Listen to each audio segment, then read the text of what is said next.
My dear friends, welcome to N K Baba chemistry classes. आज का जो हमने टॉपिक्स रखा है वह बहुत ही महत्वपूर्ण है।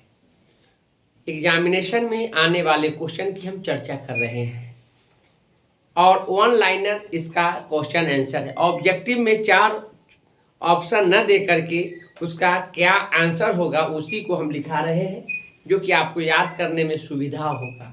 बहुत ही महत्वपूर्ण क्वेश्चन को यहाँ हम चर्चा कर रहे हैं। मिसलेनियस है। आप जानेंगे कि जितने भी चैप्टर्स हमने पढ़ाया है सबका मिला जुला हुआ क्वेश्चन यहाँ पर हम रख रहे हैं। तो क्वेश्चन है किसी भी अभिक्रिया में उत्प्रेरक क्या करता है, उत्प्रेरक का क्या काम है, उस बात को जानिए। तो किसी भी अभिक्रिया में उत्प्रेरक जो है अभिक्रिया के वेग को बढ़ा देता है। अभिक्रिया के वेग को बढ़ाता है कौन? उत्प्रेरक। बहुत ही इंपॉर्टेंट क्वेश्चन है, इसको याद रखेंगे। नेक्स्ट है, कई एक बार एग्जामिनेशन में पूछे गए हैं, प्रबलतम अथवा सबसे अधिक ऑक्सीकारक कौन है? तो इसमें फ्लोरीन होगा। फ्लोरीन F जो सबसे अधिक प्रबलतम ऑक्सीकारक होता है। यह इलेक्ट्रोकेमिस्ट्री का क्वेश्चन है। इलेक्ट्रोकेमिस्ट्री में अपचायक और अपकारक और ऑक्सीकारक दोनों का रेंज दिया है। ऑक्सीकारक में फ्लोरीन है तो अपकारक में लिथियम होता है, ध्यान में रखेंगे इस बात को। नेक्स्ट है, प्रथम कोटि अभिक्रिया के लिए अभिक्रिया की अर्ध आयु यानी T½ का मान कितना होता है? यह एग्जामिनेशन में पूछे गए हैं, हमने पढ़ाया है। कहाँ पर? तो रासायनिक बल गतिकी में प्रथम कोटि की अभिक्रिया में अभिक्रिया की अर्ध आयु का जो वैल्यू कैलकुलेट किया गया था वह है 0.693/K। इसके अप्रॉक्स में यदि ऑप्शन रहे यह न रहे, कहने का मतलब है कि ऑप्शन में यह न रह करके 0.68 कुछ करके भी रहे तो उसका आंसर वही होगा, जैसा कि इस ऐसा क्वेश्चन पूछा गया है एग्जामिनेशन में। नेक्स्ट है, उजला एवं पीला फास्फोरस क्या है?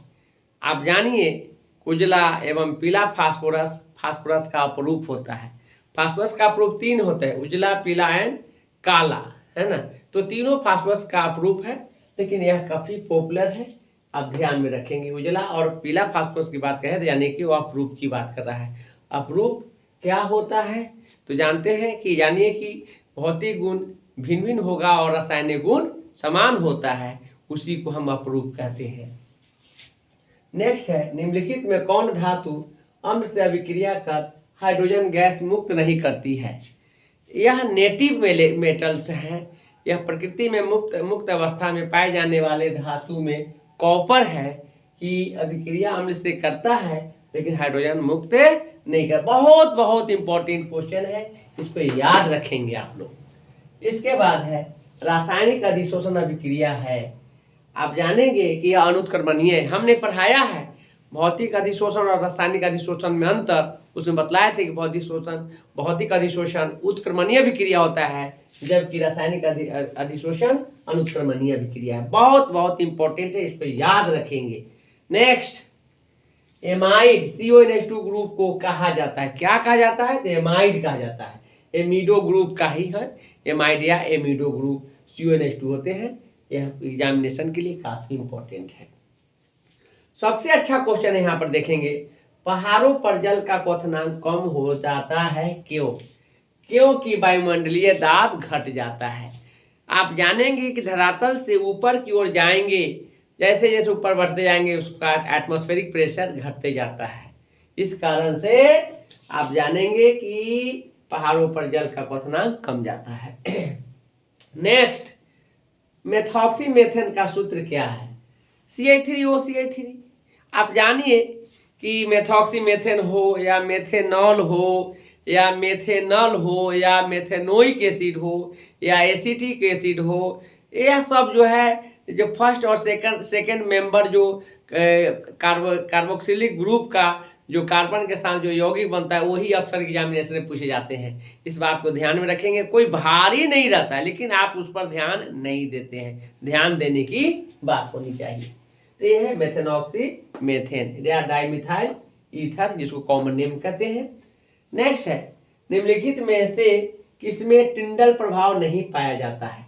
टिंडल प्रभाव सरफेस केमिस्ट्री का है, ब्राउनियन गति, टिंडल प्रभाव सब हमने पढ़ाया है, तो आप उसको देखेंगे, है ना, चैप्टर वाइज। तो उसमें आप देखेंगे कि किसका था, चीनी के घोल में जो है यह टिंडल प्रभाव जो है नहीं पाया जाता है। कीटोन क्रियाशील मूलक है, ये कीटोन एल्डिहाइड कार्बोक्सिलिक अम्ल जो एक चैप्टर है वहाँ पर कीटोन सर आया है। कीटोन जो है कार्बन ऑक्सीजन के बीच डबल बॉन्ड और उसके साथ 2 बॉन्ड एक्स्ट्रा रहता है, यानी कार्बन की 4 वैलेंसी के लिए ही है। आपको कार्बन ऑक्सीजन डबल बॉन्ड भी लिख सकते हैं या CO आप लिख सकते हैं, या यही है ना। नेक्स्ट है खनिज जिससे धातु का निष्कर्षण होता है तो उसे क्या कहते हैं। ये बहुत बार पूछा गया क्वेश्चन है, भाषा बदल बदल करके, लेकिन आप जानेंगे कि वह क्या होगा, उसका आंसर अयस्क होगा, है ना। खनिज जिससे धातु का निष्कर्षण होता है वह क्या कहलाएंगे, अयस्क कहलाते हैं। नेक्स्ट, सिरका में कौन सा अम्ल पाया जाता है। सिरका में एसिटिक अम्ल है जिसका सूत्र होता है CH3COOH। हो सकता है सिरका में कौन सा अम्ल पाया जाता है कह दे, वहाँ पर ऑप्शन में acetic acid, formic acid, benzoic acid कुछ भी दे सकता है, तो वह होगा। यदि यह नाम न देकर के फॉर्मूला रहेगा, इसलिए हमने यहाँ फॉर्मूला भी लिख दिया है कि CH3COOH यह एसिटिक अम्ल पाया जाता है। नेक्स्ट है, कौन कार्बनिक यौगिक सिल्वर मिरर जांच देता है। सिल्वर मिरर का जो जांच होता है, टेस्ट होता है, कौन सा कार्बनिक यौगिक देता है, बहुत इंपॉर्टेंट है, यह फॉर्मिक अम्ल है।